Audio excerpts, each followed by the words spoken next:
Tony D and Little Joan with a screenwriter's rant on the Art of the Steal. Art of the Steal by starring Kurt Russell and Jay Baruchel, about a stuntman who pulls one last heist. It's kind of funny. Kurt Russell's always played a stuntman now. Smash like and subscribe. Thank you for smash liking and subscribing. Check out my books. Links in the description. Comedy Horror in South Jersey. It's the Pineys. Books 1 through 11. Available at Amazon.com. Don't forget, Kindle Unlimited is free. It's a heist movie. It looks cool. Matt Dillon's in it as well. Jason Jones plays the frustrated cop on their trail from Interpol, and they're going to steal the Gutenberg Bible and then sell it for $20 million. That's kind of cool. I dig it. So, it's all the usual stuff. It's like they got a guy to forge it, and Matt Dillon has all the ideas, and Kurt Russell's the wheelman. I don't know if they still need a wheelman robbing places now, but whatever. And then they're going to hide things in another piece of art. This guy's always in the movies. I can't think of his name, but he usually plays a villain. But Jason Jones moving up in the world. This is kind of a big movie for him, I think.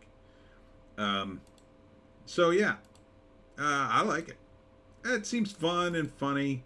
Jay is Kurt Russell's like apprentice thief, and he's neurotic and he's his usual self. So here he's in disguise, and he's smuggling Kurt Russell and Kevin Dillon out of some place, and then the guard stops him, and he pulls the old, "Oh, you want to search my trunk, huh? Yeah, sure. Like I've got smugglers in there," and they're in the trunk going, "No, don't tempt him to search it." So it should be fun. I think the trailer was fun. There'll be action in it. There's a lot of fist fights in it, I'll tell you that. They're constantly getting into fist fights.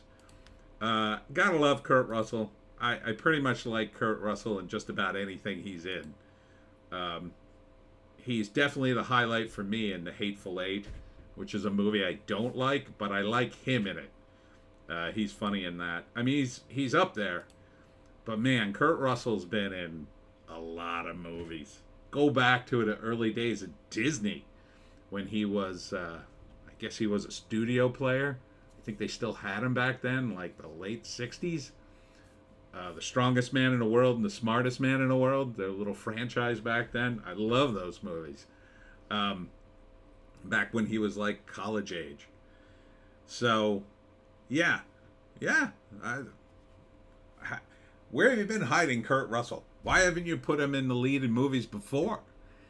It's been so long since Kurt Russell was the lead in a movie. You had to wait to put him as the villain in Guardians of the Galaxy 2, which was not great either. But again, Kurt was fine in it. I think they did a little CGI with him being younger and then older later. He's up there, but I think he still got it. Still looks like he can pull this off. He's approaching, if he's not close to the same age, Harrison Ford levels of age, but he's still pulling it off. Whereas, I don't know, Harrison Ford is looking a little frail to me, even in the indie stuff, but we'll see. So I would totally see this. Absolutely. It's also a good movie to see in the theaters, I think, because there's going to be a lot of production value here. There's going to be stunts and, scenes of them breaking into famous historical places, wherever they're keeping the Gutenberg Bible these days, possibly the Louvre. I don't know where they're keeping it. I guess it would be in Germany, someplace in Germany. So you're going to see cool buildings and stunts, and I think this is going to be a good movie. I mean, very watchable at the very least. I mean, the floor for this movie is still going to be pretty high. All right, so let's break it down. I mean, it's a heist movie. It's pretty basic. So first act, you introduce Kurt, and I don't know, he's sick of being a stuntman and taking a fall, as he says it. I guess he purposely crashes his bike, but he's getting too old to do it anymore, and he's getting less and less money, so he decides he's going back to a life of crime. to pull off this heist.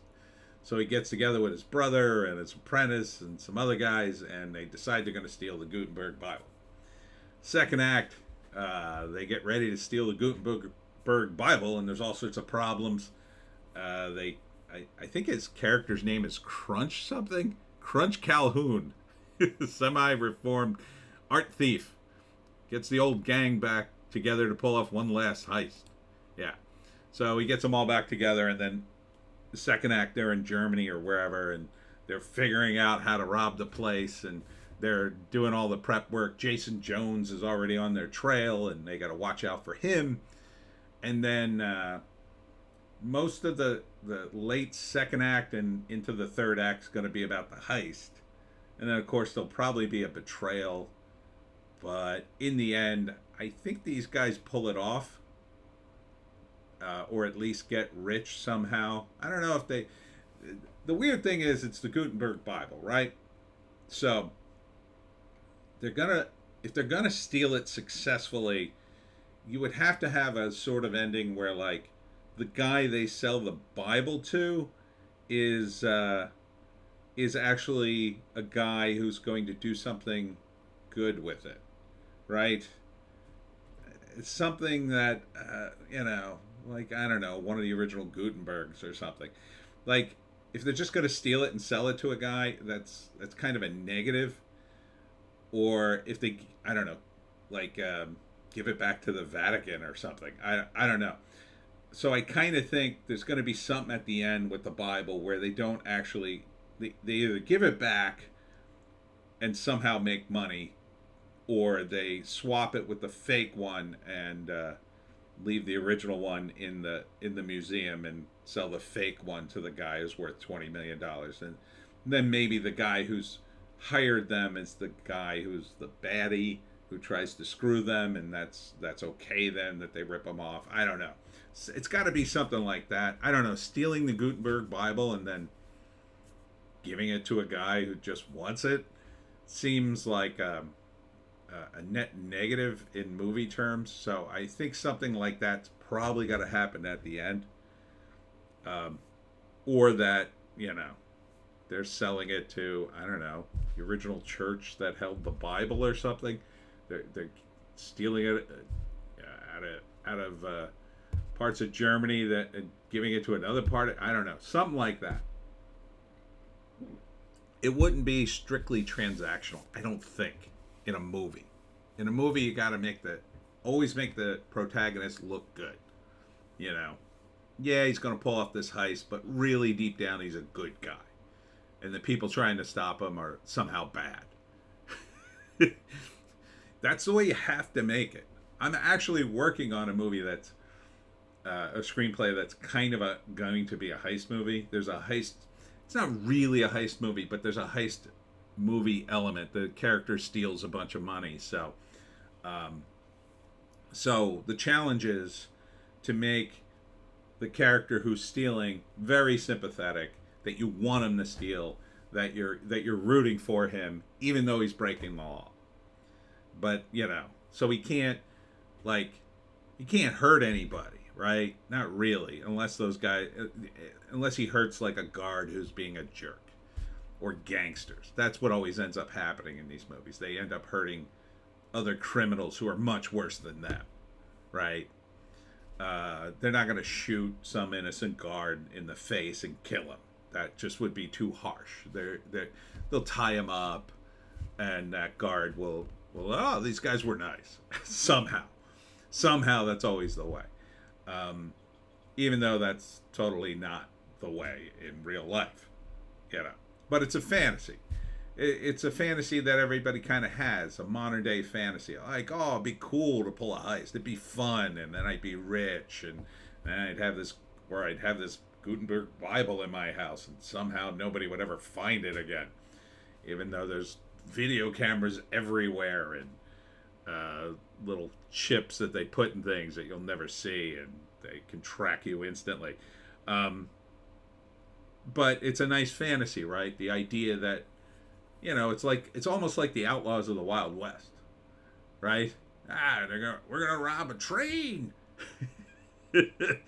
Like, you can't do that anymore. You can't rob a train. Nobody can rob a train unless you're. There's nothing on the train to steal anymore. Back in the day, it was gold. But anyhow, the art of the steal. I would totally watch this. It's gonna be fun, silly movie, good summer movie. Let's see. When does it come out? Do we have a date on that? I don't know. I don't think we have a date on this. Oh wait, we got some credits though. Oh, available on iTunes and on demand February 7th, in theaters March 14th. Ah, that's like next year. Jesus. That is a ways away. Oh, here's some credits. Written and directed by Jonathan I can't read the last name.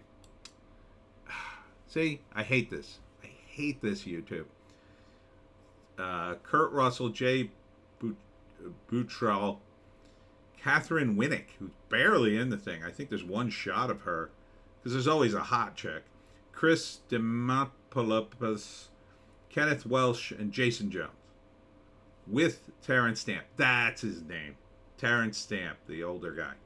And Matt Dillon. So Matt Dillon's not that, it's with Matt Dillon. So he's not like he looks like a main cast member in this cut, though. It's a little misleading, I would say. Little bit. But I'd be willing to forgive it. I mean, he's a big enough personality. Man, that drives me nuts. Can't say it. Can't say it, YouTube, because you had to put this. I had to get me going on the next video. Like, I don't see a million videos every day. So annoying. But anyhow, that's it for me, Tony D and Little Joan. Check us out on Odysee, Bitchute, and Rumble for our more base takes. There's Terrence Stamp. I think that's him. I will be at the Level Up Entertainment Free Comic Book Day in Mays Landing at the Hamilton Mall on Saturday from 10 to 5. And then on Sunday, the LBI Book Swap Bookstore in Beach Haven, New Jersey. Hope to see you there. And we'll see you in the next one.